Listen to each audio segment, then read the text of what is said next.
Hemos llegado al final de esta semana en la que aprendimos muchísimo sobre el amor y la justicia de Dios y cómo Dios va a obrar para liberar a su pueblo al final, pero cómo Dios ha estado hablando siempre y le ha hablado al faraón, y aún así el faraón ha estado obstinado y va a recibir su juicio, el juicio de Dios, no, y nuestro pastor nos lo explicaba ayer, no porque Dios esté queriendo dañarlo a él, sino porque debe ejecutar sus juicios justamente porque ama a su pueblo, ama a aquellos que creen en él y no puede permitir que el mal se perpetúe. Hoy vamos a hablar un poquito más de esto para terminar con algunas reflexiones y conclusiones, así que vamos a pedir la dirección de nuestro Dios.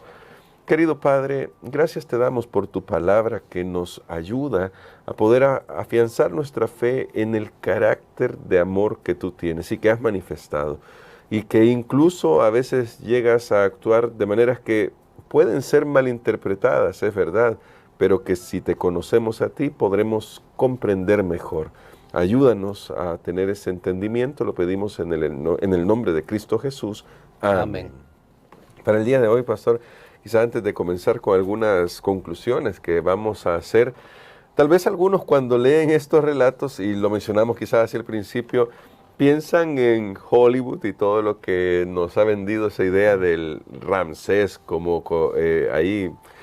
contemporáneo de Moisés, que no tiene nada que ver, por algunas cosas que de repente leen en la Biblia que tal vez no hemos logrado contextualizar, pero para aquellos que luego piensan, el relato está bonito, pero tal vez no sea tan literal como la Biblia quiere hacernos parecer. ¿Cuál es el escenario que mejor encaja en la historia, que cuando uno lo lee y luego ver lo que dice el relato bíblico, dice, este tiene que ser el escenario y podemos de alguna manera corroborarlo? Si puedo usar esa palabra, aunque los que creemos en la palabra de Dios sabemos que la palabra de Dios es la verdad, pero que nos podría ayudar a entender el momento histórico en que sucedió esto. Bueno, yo creo que lo hemos mencionado aquí.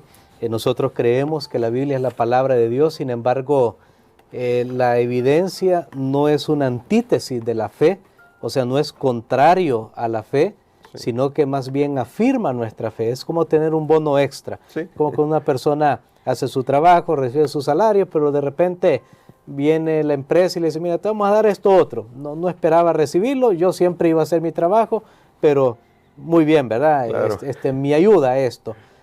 Así que yo creo que de esa manera podemos nosotros evaluar los descubrimientos arqueológicos y algo bien importante es que para el creyente siempre van a afirmar su fe, y cuando hay una contradicción aparente entre la ciencia, entre hallazgos, creo que solo es todavía cuestión de tiempo, sí, pero al final la Biblia siempre prueba ser verdadera.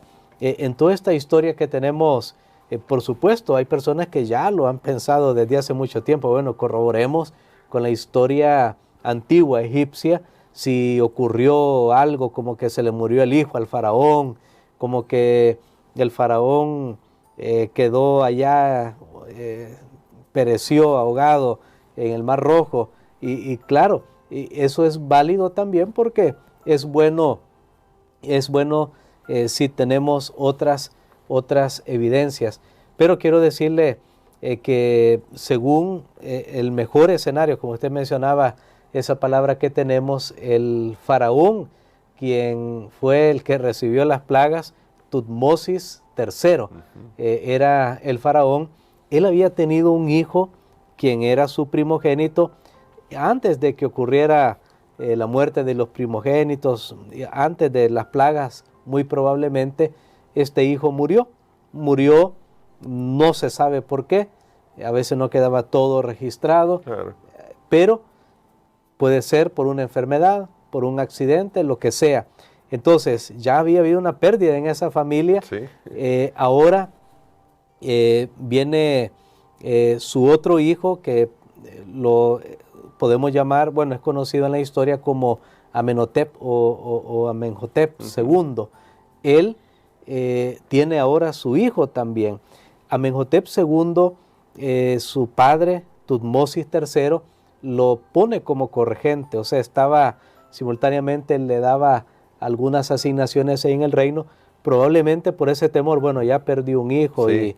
y de repente yo me muero y quién va a quedar en el poder, así que tal vez lo estaba entrenando, ¿verdad? Claro. Podemos pensar en eso. Entonces, cuando viene la 10ª plaga, donde muere el primogénito, en este momento quien muere de la familia del faraón sería el hijo de Amenhotep. Amenhotep II. Ok. Sería su hijo quien muere y posteriormente llega a reinar en Egipto Tutmosis IV, pero que no era el primogénito de Amenhotep II porque es el que ha muerto en las plagas. Así que conciliando con los nombres y con la información histórica que tenemos, podemos decir que este es el mejor escenario, porque incluso es bien interesante en algunas inscripciones, alguna inscripción por ahí que se ha descubierto, se sabe que el que gobernó después de este faraón, de Tutmosis III,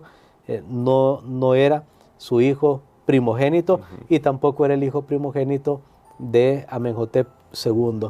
Así que la palabra de Dios se cumplió tal como había sido predicha. Y eso sería una cosa muy inusual en un gobierno, que el primogénito no llegara al trono. Así que ahí está.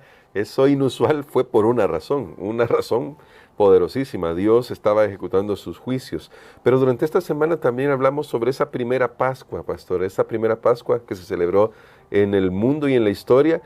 Y ya se destacaron algunos significados, el tema del cordero sin mancha, del pan sin levadura, del hisopo y de la sangre puesta en los dinteles, en el dintel y en los postes de la casa.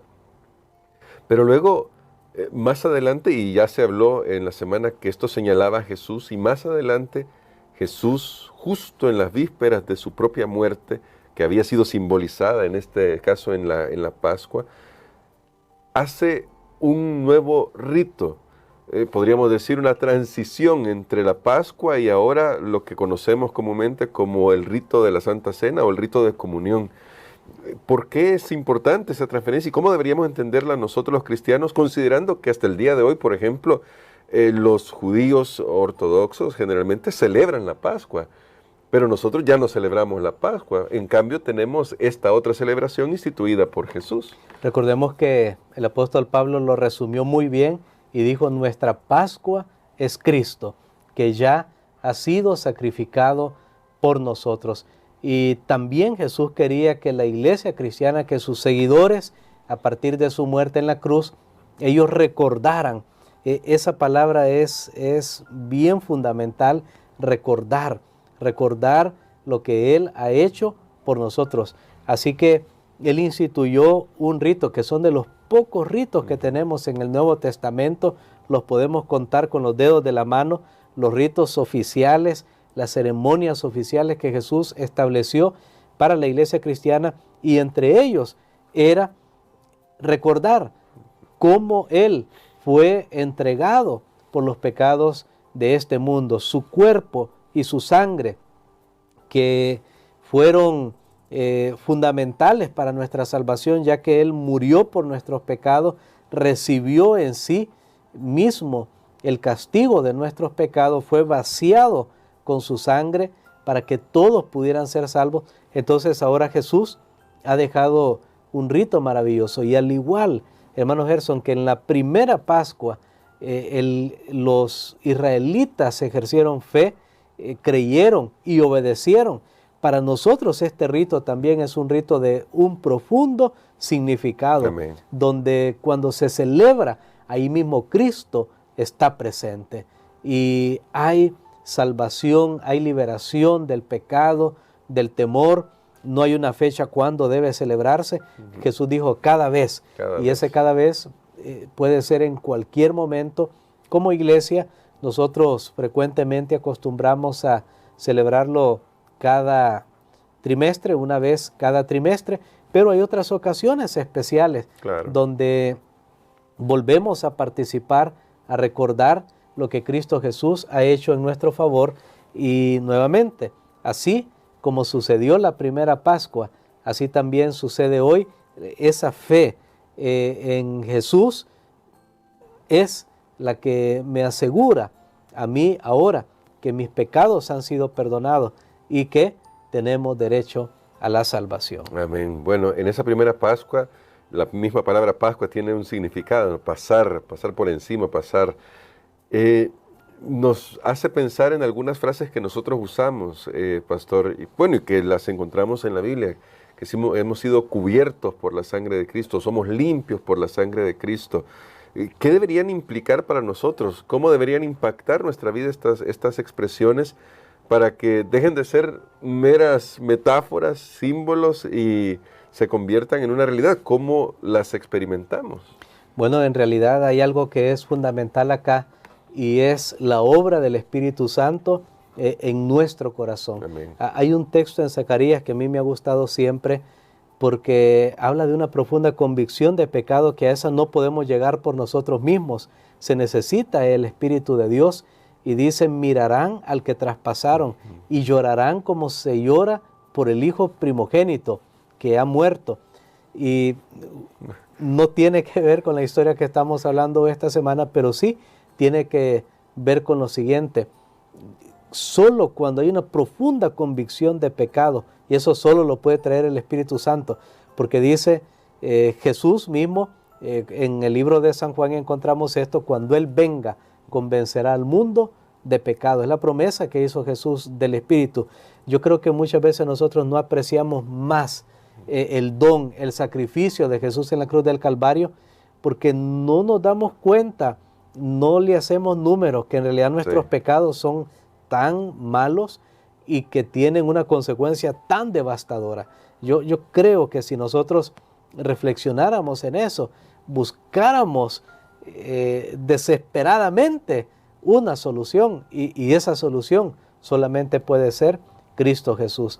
Así que este es un tema de reflexión para nosotros que creo que no debemos pasar por alto. Bueno, va a hablar de la Pascua, va a hablar de este rito, porque en realidad sobre todos nosotros, sobre todos los seres humanos, pende una condenación por el pecado, y es la muerte eterna. No estoy hablando que un carro lo atropelló, no, estoy hablando muerte eterna. Es pagar por cada error que ha cometido, cada pecado que ha cometido, cada acto, cada mirada, cada sentimiento. Bueno, es algo terrible, pero gracias a Dios no tenemos que pagar. Cristo es nuestro sustituto. Hay una historia que estoy recordando en este momento que viene de esta primera Pascua, y es que había una familia judía que hicieron todo como Dios había mandado, pero antes de la medianoche el primogénito de esta familia, que era un niño, le pregunta a su padre, papi, ¿de verdad pusiste la sangre allí en los postes, allí en la puerta, en el dintel? ¿Pusiste la sangre? Y su padre, sí, hijo, sí, ya pusimos la sangre. Y el niño nuevamente, papi, ¿estás seguro que pusiste la sangre? ¿Por qué? Porque él sabía que esa noche iba a haber destrucción. Si no estaba la sangre, imagínense si uno supiera, bueno, si yo tengo esto, no me va a pasar esto. Entonces, creo que si nosotros entendemos eso, somos pecadores, condenados por nuestros pecados, por nuestras acciones, merecemos el castigo, merecemos la muerte eterna. Deberíamos preocuparnos si en realidad hemos aplicado, si en realidad estamos aplicando, permitiendo que Cristo aplique en nuestra vida los efectos beneficiosos de su muerte en la cruz del Calvario. Amén. Y queremos que ore justamente por eso, pastor, porque que el Espíritu Santo pueda traer esa convicción y que haga real en la vida de cada uno lo que Cristo hizo en nuestro favor. Amén. Padre, te damos gracias, Señor, por la lección de esta semana, que nos recuerda que el mal no va a durar para siempre y que tú un día, contra todas las cosas que suceden en este mundo, te vas a levantar. Nadie podrá impedir tu acción.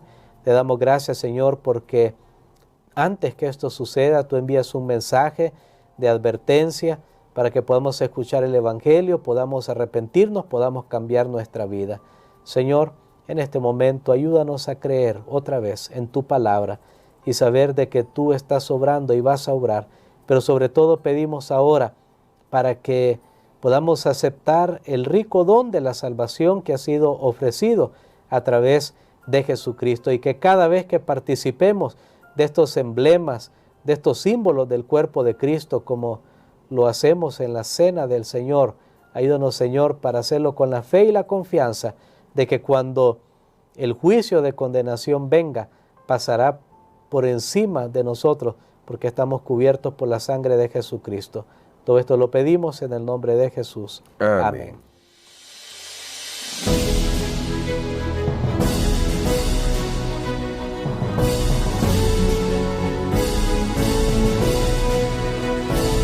Tu brazo poderoso liberó a Israel.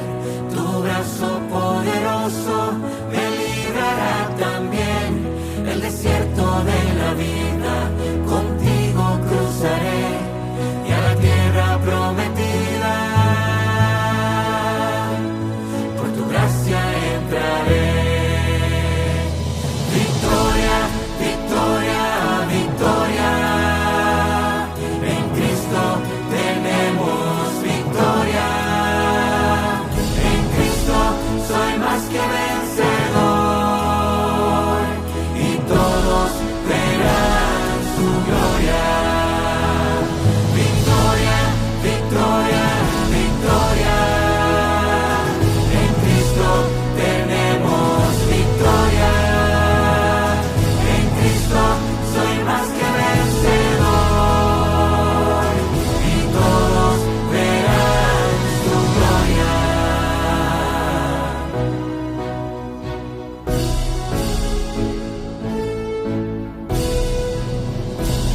Tú guiaste a tu pueblo con amor y con bondad. Tú también a mí me guías en mi duro caminar. Y así como ganaste las batallas de